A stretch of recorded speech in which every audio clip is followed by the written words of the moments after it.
Looks like looks like there's another update in the Frankie 8 Passengers saga of child abuse.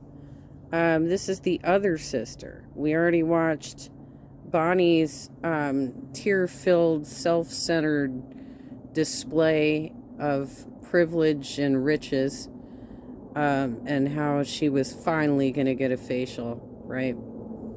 So let's see what Ellie has to say, because apparently she has also broken her silence.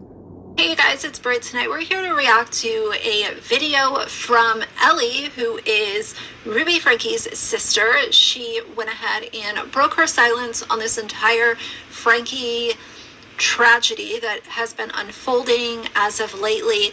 But I figured, I've reacted to her other siblings and what they've had to say. So in all fairness, let's go ahead and see what she had to say. But if you're interested, please keep watching. That's right. The brother also came out and did a video as well. I kind of barely remember it because it was just this was really tragic, and I'm gonna take a break from social media kind of thing, if I remember correctly. I mean, it was a while ago, so.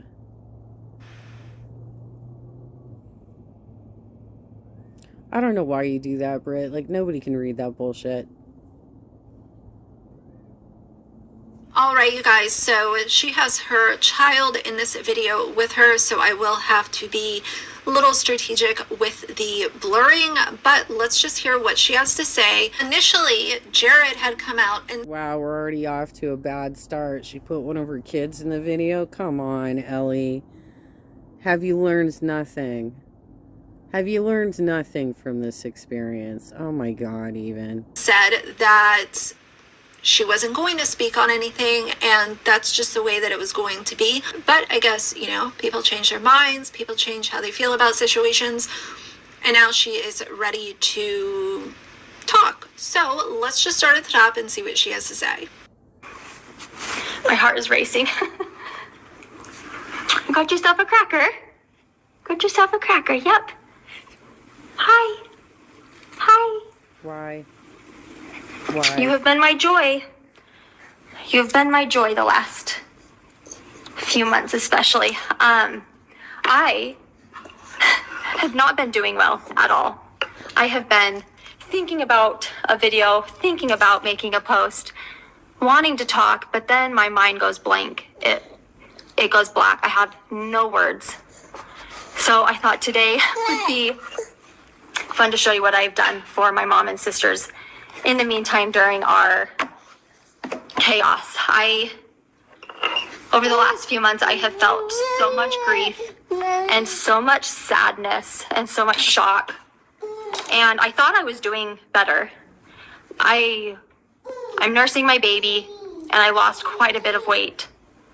And so I really needed to just focus on eating and taking care of my kids.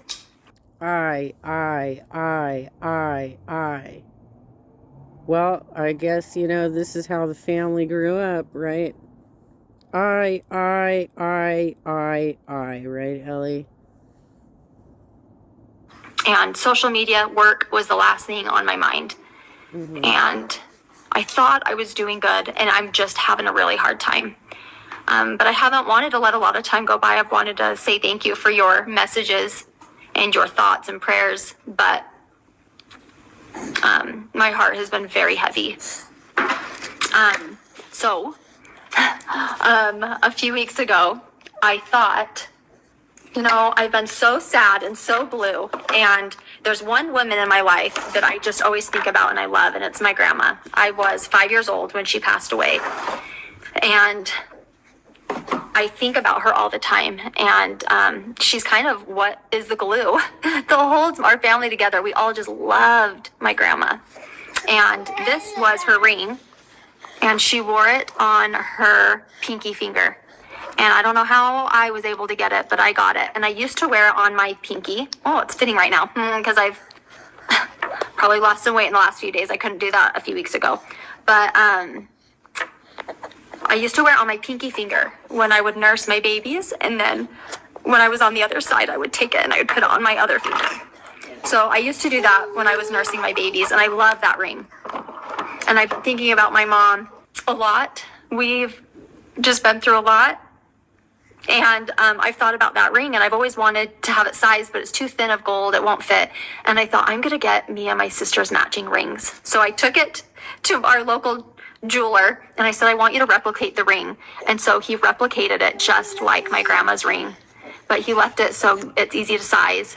And I had a ring made for me, Bonnie, Julie, and my mom. And when my mom gets back from her mission, she will be able to have it. And we will have matching rings. And little Junie can have this ring when she's older, my grandma's ring. I realize this might not sound too good for me to say it, but I have to be honest with you guys, as I always am. For me, it seems a lot like all of Ruby's sisters, like the three that have now spoken out. It's just giving very much like Bonnie said, I'm not my sister's crimes, and I want to continue doing social media because that's all that they've done for years. That's all that they have done to be able to afford this luxurious lifestyle. And I'm sure that it would suck for all of them to just fade into irrelevancy because of something that Ruby did. But I don't know, like, my sorrow every single time, it doesn't go to her siblings. My sorrow goes to these kids. Yes, exactly. The fact that they're like, oh my God, this has hurt me. This has interrupted my lifestyle. This is preventing me from getting facials. This is making me remember my grandma. What are you thinking about these kids that were horribly abused? Why are you not talking about once the dust settles and there's some clear custody going on with these kids? We don't know what the situation is right now, but my best guess is that the two youngest are probably in Child Protective Services, and the two middle children that were like teenagers are probably still with Sherry. That's my guess. But I don't know how they came out of that courtroom. It's possible that Kevin was given some level of visitation rights or something. But I think it unlikely, based on all the video footage, that they would have... and based on his bad decision to abandon his family, that he would have gotten custody of the kids at this point. Because obviously he wasn't even checking in on them. Sherry was the one checking in on them. Sherry was the one who called the police and said, I'm getting contacted by neighbors that they've been abandoned for days on end. You know? So these sisters... who were like, well, she just pushed us out. No. You had video footage of these kids being abused on her channel. And you did nothing. And now you're like, I, me. I'm so sad. This interrupted my life. I haven't seen the Julie video. I don't think. I've seen the Bonnie video, and now I'm watching this one. And I think I saw the brother. But I agree, this should be about the abuse, about the kids. Like, there should at least be some mentions to transition back to normal streaming. And the worst thing you could possibly do is put one of your kids in your video with you after everything that happened and the whole controversy over exploiting children online. What are you thinking, Ellie? Oh my God. My sorrow goes to these kids that were physically abused and had to live with Ruby for, look, Sherry's 20 years old. Sherry had to deal with Ruby 18 years.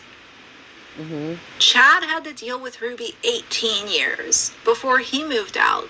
So I don't know. I feel bad for the kids. I don't feel bad for these sisters who might have to struggle for coming up with what kind of content they're going to make.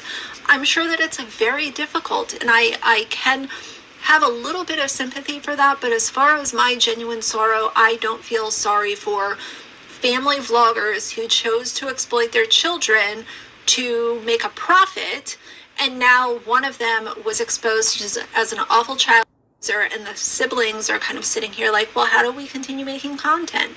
How do we keep going? And they literally just released a new podcast episode after this. Wow. So you're still making content. I don't know. I just kind of feel like, okay, I don't know. This ring, when she's older, my grandma's ring. We always laugh because her name's Jennifer June, and we call her June all the time. We call her Jennifer June, and recently now we always call her Junie because her brother Tommy calls her Junie all the time. He's like, hi, Junie, and it's so cute. It's stuck with me. It's just, that's what we call her.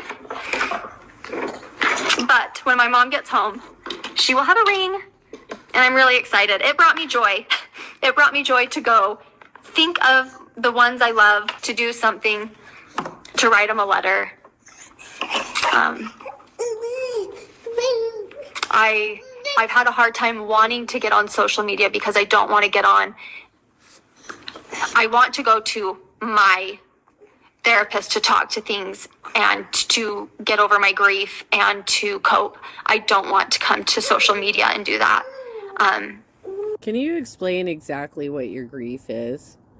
Is your grief over the abuse that these children endured? Or is your grief over the fact that your entire family is a pariah now because of all the evidence that has come out? Because it's hard for me to believe that when your sister's talking about getting facials and you're talking about working with a jeweler to make several rings in the off season when it's not even Christmas yet, a lot of us can't afford to do that sort of stuff. But we would step in a child abuse situation, right? Where were you guys? And how come you still can't focus on that? You don't have to violate any sort of gag orders or about like the cases or whatnot, but you can still talk about your feelings around it and what you want to do after the dust settles. But you don't, because you're always like, look at my excess and privilege and let me exploit my child a little bit more, right? And I haven't felt ready to come back to do that. I haven't felt ready, and so I haven't. But I don't know if this feeling is going to go away anytime soon. Like I said, I thought I was doing fine, and then we get snippets here and there, and then it throws me through a loop, and I'm crushed. So I really wanted to get on and say hi, say thank you. I really am so grateful for our neighbors and friends. They've come over a lot, and they've literally saved me. So at least she didn't come on and talk about her house renovations and what kind of freaking tile and washer and dryer they're putting in their new $1 million home. I give her credit for that. I'm just a little bit conflicted because I agree with a lot of what she's saying. I relate to her talking about her grandmother. I relate with that on a deeply personal level. I also fully respect her for saying that she doesn't want to come dump everything on YouTube. She wants to talk to her therapist about it. So I like a lot of what she's saying, but then I'm also like, this is impacting their kind of public image on YouTube, and I'm sure that that's very difficult for them. And wouldn't this be a good time to like maybe take your kids off social media? Like, I don't know. Maybe not in her opinion, because the kids are the cash cow. Free child labor. Free child labor. Look at my cute baby. Look at my cute baby. I'm nursing this baby. My shirt's not up. My shirt's not up right now. But I am nursing this baby right now. Alright, let's go. Protect your children from becoming public figures like Ruby's kids became public figures. The only other thing that I want to throw in this video is, yes, she did mention that her parents are on a mission, and I've never been on a mission myself, so you guys will have to educate me in the comments down below. But how do you feel about them being on a mission and their daughter literally being arrested for 6 counts of felony child abuse and them not coming home to be with their grandchildren? Well, it tells me that they weren't surprised this was going to happen. And so why should they interrupt their lives because of her bad mistakes? What they should have done, though, is come home, because there are grandchildren involved. So where's the love there? Or help their grandchildren through this awful transition, or just to like be here and be close to family and kind of be here for moral support, if nothing else. How do you guys feel about that? Is that how missions are? Like, no matter what happens, you don't come home until it's actually done. I'm really interested in that, because I just kind of feel like religion is wild, first of all. But secondly, is that just how missions are? Like, no matter what happens, like, you don't say, well, I need to go home to help my grandkids, help my kids through this. Like, my daughter was just arrested for felony child with her business partner, and it's playing on a national stage because she decided to be a family vlogger. I'm interested to hear from you guys on that, so make sure to drop that down below too. I don't know, but whatever, that might not be the popular opinion, but I'm here to share it anyway. So that's going to be it for today. If you like the video, please leave a like in the comments, and if you'd like to see more from me in the future, please subscribe. I'll see you guys soon. Bye. Bye.